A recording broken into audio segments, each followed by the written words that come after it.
Are you seeking to understand who you are, what you want from life, and where you fit into this busy world? The Man That Can Project Self-Discovery Program is the program to help you answer those questions. This program with 3 comprehensive modules helps you get clear on who you are as a man, what you want from your life, and where you can set yourself up to thrive. Throughout this program, you're going to dive deep on some of the life's questions that only the most successful people ever spend time to answer. It's not only about standing out in this busy world, but it is using your life experiences to create a better life for yourself.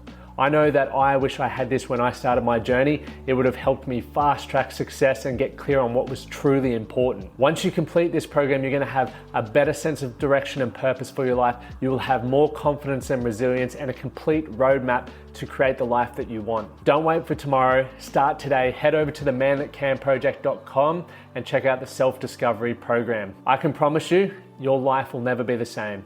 7 reasons why fitness will make you a better man. And number 4 may surprise you. Now, you're not going to believe me when you hear this next line, but 65% of Australians are obese or overweight. And you may be thinking, why does this matter?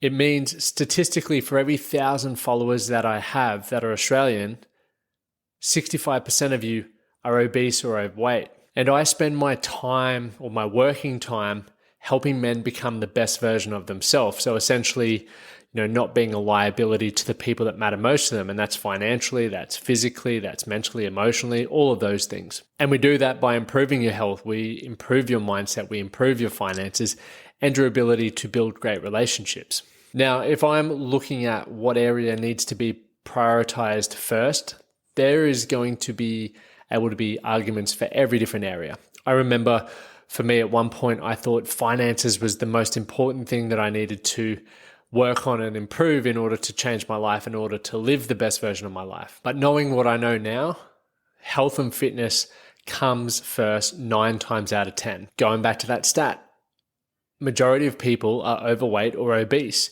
and they have terrible energy. Many of the men that I've worked with have said they lack confidence, they don't feel comfortable naked, they have poor time management, they feel sluggish, they don't have enough energy to play with their kids, and they don't pursue hobbies. So when I hear those things, none of them have jumped out at me and made me go, man, I want that. And I'm sure the list was probably the same for you. I don't think there was anything that I just said that made you go, what do I need to do to get that? To be honest, the best version of myself works towards the complete opposite. I think it's important in life when we're working out what we want. If we get stuck with that because there is so much opportunity available to us, think about what you don't want. So if you don't want certain things, then you can just go, okay, well, if I don't want that, the opposite of that equals this. And then now you've set a easy goal for yourself to work towards. So personally, I have found that prioritizing my health and fitness has been the best way to achieve the opposite of what I've said. So, my experiences has ultimately changed my life. And look, fitness is subjective. What is fitness is different, and the response to that is different to every individual. But when you know what you want your life to look like 5 years down the track, 10 years down the track, or even longer, and I help people do that through my self-discovery program, that you are then able to work out what fitness looks like or what good physical health looks like in order for you to achieve that long-term vision. So for some of you, you may want to be a competitive athlete for as long as humanly possible. For others, you may want to build a big business, have enough energy to look after your family and go water skiing on the weekend. And it's different, as I said, to everyone, but when you know where you're headed, you can then go, okay, this is where I'm headed. This is what fitness looks like for me. This is what I now need to do in order to achieve that. So it may mean training 5 days a week. It may mean doing strength training twice a week and going for a walk with your kids, right? You can build the plan off the back of that. And that's why it's really cool. Because when you define that, you're going to be able to maximize your life. And like I said, if you're not clear on that, the self-discovery program, which is linked in the bio, you can get started on and get working with that. But for myself personally, as I have defined what fitness is, as I have worked towards achieving that through discipline, through consistency, I have built my self-esteem. I have improved self-respect, or established self-respect really. I have improved my self-discipline. and my mental resilience or mental fortitude is rock solid. And all of those things are transferable into other areas of my life, which is why I think it's such a great tool or area to focus on, because it will help you in business, it will help you in your relationships, and so on. So I want to share a little, story or a recap example of a goal that I set for myself. So when I decided I really wanted to set in on focusing on my fitness and improving my fitness, one that comes to mind was, look, I wanted to improve my fitness. I had to set a goal. And I couldn't be vague and just say, I want to get ripped. I think we all want to get ripped. Well, most people do, because of the vanity metrics. And look, it's not a bad goal, but what does that specifically look like? My trainer at the time said specific goals allow for specific outcomes and make it even easier for us to plan and program to make that a reality, because part of achieving a goal is having a plan to follow and following that plan that has been laid out so that you can get the best possible outcome. Now, if you fall short, you now have a lot of information and a lot of feedback to build upon that to get the result that you're looking for. But for those who are reading the newsletter, you can see my InBody there. But my goal changed from, my original goal changed from obviously getting ripped to being 8% body fat and squatting double my body weight, which at the time was around 82 kilos. And I wanted to achieve that within a 5-month period. So I was currently squatting 135 at the time, 135 kilos, and I was at 9.3% body fat. And like I said, you can check that InBody there and see all the data on the newsletter. But because we became specific with that goal, it was very tangible. My trainer was able to build the plan, and it became very easy for him. So we had a time frame. We had a specific desired outcome. We had a baseline to start from. A lot of people don't have a baseline, and you don't always need it, but you do need to establish one. So people like to lie about their baselines. I think, most people think we're more advanced or have a greater understanding with things than maybe we do. And we never test things, so we can't be quite sure. So the best thing to do, especially with a fitness goal, is to test it at the beginning so you can have that baseline to build from. Because there's no point, for example, I could have said, I squat around, 140, 150, but I haven't actually tested it. So I could have been way off the mark. So I could have set an outcome goal a lot higher rather than it being what I initially set it at 160. So with the baseline start point, it was also attainable. I had been squatting and I had a decent body fat percentage at the time, but we could measure it through milestones of the program. So roughly every month we would do check-ins. We would track where I was at with squatting and continue moving through there. So I remember when I started, obviously, as we all do with the start or setting a goal, the motivation's high, the enthusiasm is through the roof. Now, I was already visualizing myself squatting the 160 kilos and being at 8%. I felt like it was truly within reach. Week 2 came around and, well, the motivation was gone, let's be honest. It disappeared really quick. The sessions were getting harder, and I mean really hard. For anyone who has done a strength block where you're lifting heavy, it is very draining.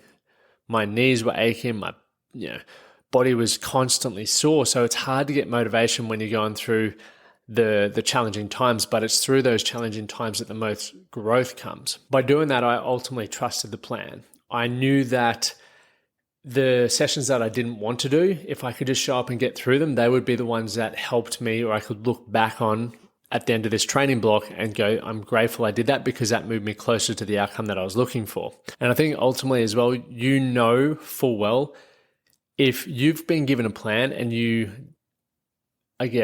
defer from it, it's very hard to know whether it worked well for you or not, because you've taken away or you've robbed yourself of the opportunity of having strict, structured feedback and an approach to achieving an outcome. If you've skipped a session here, skipped a session there, and not done it properly, the data will never correlate. So I think that's a really important thing around that. And every week and every session, I was experiencing little wins.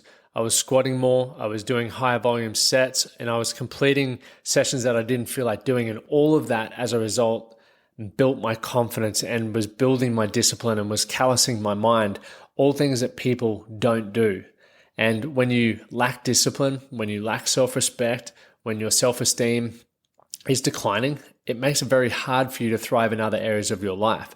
So a lot of you will be listening to this because you want to be a man who can take ownership for your life and get the outcomes that you want, which means the simple act of fitness can help you develop those traits, can help you do the reps that are going to help you in other areas of your life. So every week throughout this, I was learning stuff about my body. I was learning stuff about my mind, and I am still blown away with how the body adapts. You know, even since this time, I've gone on to do other marathons and things, and my body has changed and adapted to every program that I've done, which is cool because it shows if you want to achieve something, you follow a plan, your body will adapt. But testing day came around. 20 weeks of training was now ready to be tested. I warmed up. I had my training buddy with me for a bit of motivation and a spot, and I was ready to test the squat. As I mentioned, my goal was 160. As I mentioned, my goal was double body weight. So at the time, 82, so that was like 165. I fell short of my body fat goal, my squat goal, because my body weight had gone up to 84.5. I'd actually put on 2 kilos. My total lift was 172.5. That is huge growth in a squat in 5 months, and something that I was super proud of. Even though I'd just fallen short, I was still proud. My body weight had increased and my body fat had dropped from 9% down to 8.2. So while I didn't hit the 8, I was still very close, and I was extremely proud. And I knew that that program, should I want to continue, would be something that would probably continue to improve my results, and it worked well for me. And the fact that I put on muscle and dropped body fat was a really cool outcome. But it taught me so many valuable lessons that I've since applied in other areas that have really helped me, like my business, my relationships, and experiencing happiness. So I want to share 7 skills that fitness helped me develop. And I'm going to list them off and then I'll quickly run through for you. So the first one being mental resilience. Second is problem solving. Thirdly, making friends. Fourth, gratitude. Fifth, goal setting. Sixth, planning. Seventh, growth. Now, mental resilience, challenging sessions will test you. That's the whole point, right? They challenge you. I think every week you should do one training session that really tests you mentally and physically, of course. There will be moments where your mind's going to tell you to ease up. It's going to tell you to quit. Will you listen to it or will you push through? That is always going to be the question when faced with adversity. How are you going to respond to what's, adversity that you're faced with? The second one, problem solving. Things don't always go to plan. They didn't always go to plan within training. I had days when my knees were really sore. I had days where work things popped up. I had days where the gym was so busy that the squat racks weren't free. So I had to pivot. I could either go, it's not happening today. I'm sore, I'm achy, it's not happening. But I knew that I had to trust the program. So I always had to find a way to pivot, because I guess most people that I've witnessed, they'll throw the towel in and most people don't get the results. And many people lack the ability to solve the problems within their own life. And I thought, if I can do this in the fitness instant, where I can message my coach and say, hey, this is what's happened. How would I modify it in the future? Or this is what's hurting. How can I still develop to that? You can get different options. And I think it's really important to have other options to be able to pivot when life throws you adversity. The third one is making friends. Fit people hang around fit people.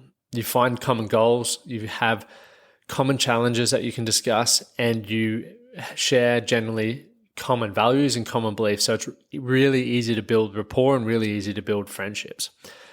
Next one is gratitude. So you learn to appreciate the process and be grateful for the small things. Living with gratitude is going to help you minimize your stress, your anxiety, and your depression. And there's wins that you can take away from every session. It might be the fact that you just showed up and completed the session when you didn't feel like it. It may be the incremental gains that you're getting, or the total volume, or you're just feeling better. All those things are a great thing to be grateful for. And when you're doing that in the sessions, you can then start doing that in life. What are the things that you're grateful for in the relationship? What are the things that you were grateful for around your household or with your friends? The next one, goal setting. So learning to be specific and goal in. As I said at the beginning, vague goals build vague plans, which get vague results. We want specific results. We want specific outcomes. So your life is a result of what you repeatedly do. What I learned through fitness and the fitness goals in itself has applied to creating my life's vision, really getting clear on where I want my life to go. What are the specific things that I need to do to achieve that? Planning, obviously, as I said, when you set a goal, you must build a specific plan off the back of that has tangible and also actionable steps. So we all wear many caps within our life. You could be the entrepreneur, for me, entrepreneur, podcaster, husband, athlete, mate, right? There's multiple caps that we wear.